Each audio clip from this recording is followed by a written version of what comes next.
नमस्कार। आज एक प्रश्न है, हम साधना क्यों करें? तप या भजन क्यों करें? क्योंकि ये शरीर पंच तत्व का है, जो एक दिन मिट्टी में मिल जाना है, और आत्मा अजर अमर है, जो चली जानी है। तो हमें मिलना क्या है, हम क्या प्राप्त करना चाह रहे हैं, तो हम साधना क्यों करें? प्रश्न बड़ा वाजिब है कि जब हम कुछ प्राप्त कर ही नहीं सकते, तो ऐसी स्थिति में साधना करने का क्या मतलब है? यहीं पर हम सोच नहीं पाते हैं कि वास्तव में साधना क्या है, और साधना का जो प्रयास हम करते हैं, भजन जो हम करते हैं या तपस्या जो हम करते हैं, उससे क्या प्राप्त हो सकता है।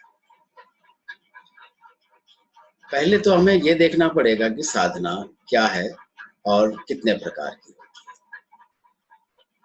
साधना सामान्यतः 3 प्रकार की मानी गई है: सात्विक साधना, राजसी साधना और तामसी साधना। अब इसमें साधना का कोई विशेष तरीका या पैटर्न नहीं है। साधना को ही तपस्या कह सकते हैं, साधना को ही संतों के यहाँ पर कहा जाए तो भजन कह सकते हैं। ये 3 प्रकार से होता है: सात्विक साधना, राजसी साधना और तामसी साधना। अब ये क्या क्या चीज होती है, जरा देखें इसे। राजसी साधना, राजसी साधना से तात्पर्य है, इसमें साधक का कोई न कोई स्वार्थ अवश्य होता है, जिसमें पुण्य प्राप्ति पाकर भविष्य में स्वर्गिक सुखों को प्राप्त होना है। जितनी भी हम साधना कर रहे हैं, वो साधना सकाम और निष्काम 2 तरीके से हो सकती है।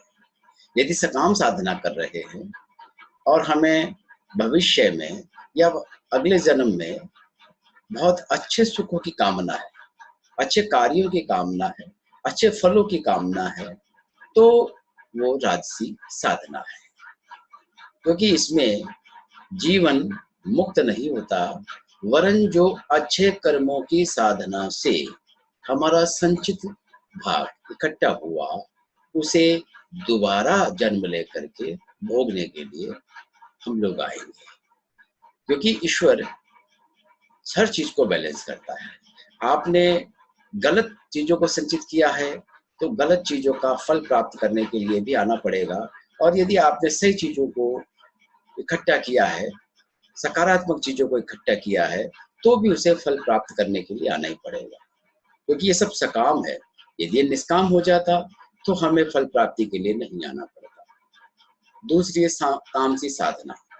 तामसी साधना किसी उद्देश्य को लेके ही की जाती है, जैसे कि राशि साधना में, लेकिन इसकी क्रिया अपने सामाजिक संबंधों या धरती पर जो बनाए हुए नीति के नियम हैं, उनके विरुद्ध है। क्योंकि वो किसी किसी को दुख पहुंचाने के लिए अपनी शक्ति को बढ़ा करके चमत्कार, नकारात्मक चमत्कार करने में काम लिया जाता है। तो तामसी साधना शास्त्रों या धर्म के विरुद्ध करते हैं, और इसमें अंत में साधक दुख क्लेश को प्राप्त होता है। उसे हर प्रकार के क्लेश प्राप्त हो सकते हैं, क्योंकि जीवन में जितना हम इकट्ठा करेंगे, चाहे वह नकारात्मक हो चाहे सकारात्मक हो, उसका वैसे की वैसे ही हमें प्रतिकार चुकाना है। ईश्वर हमें उसे भोगने के लिए भेजेगा। और तीसरी साधना होती है सात्विक साधना।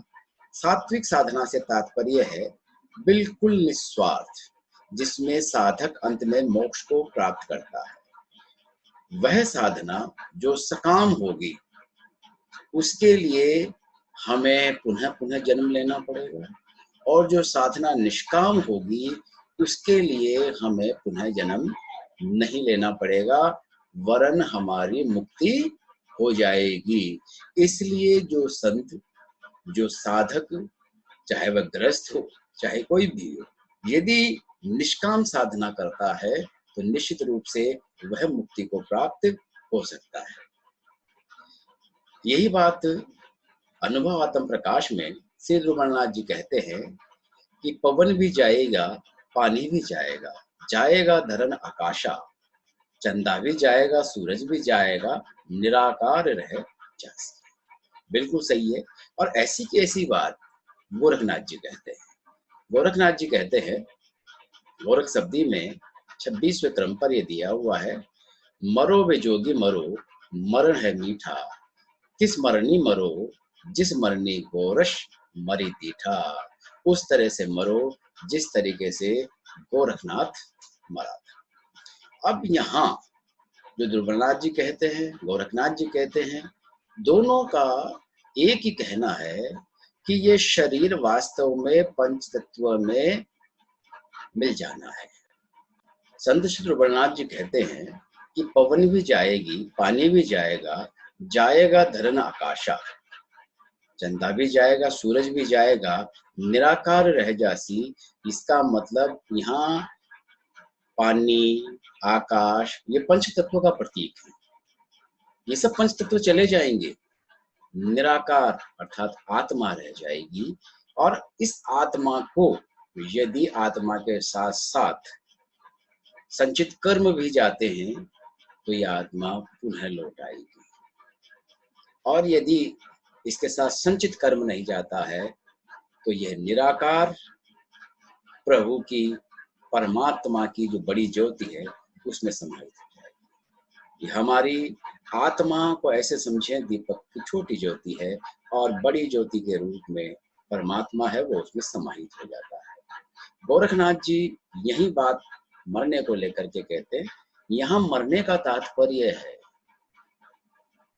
कि पंचतत्वों में विलीन हो जाना ये अलग बात है, लेकिन अपने आप को इंद्रिय निग्रह कर लेना ये भी मरण की अवस्था है। शून्य में समा जाना, समाधि में समा जाना।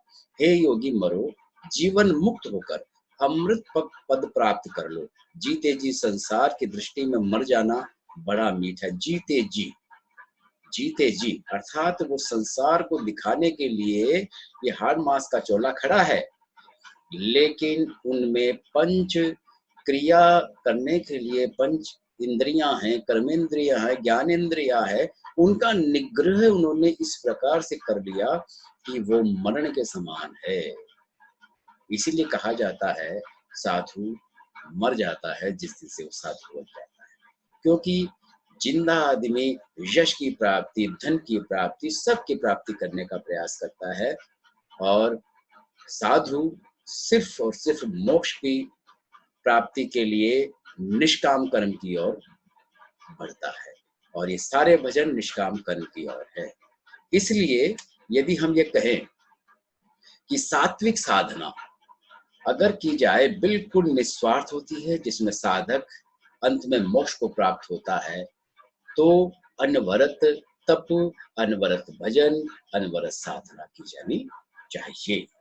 यदि इसमें कोई भी काम जुड़ जाता है और उसके साथ हम किसी भी कर्म को करते हैं, तप को करते हैं, तो हमें वापस आना पड़ता है उन फलों को प्राप्त करने के लिए, चाहे वो नकारात्मक हो चाहे सकारात्मक हो।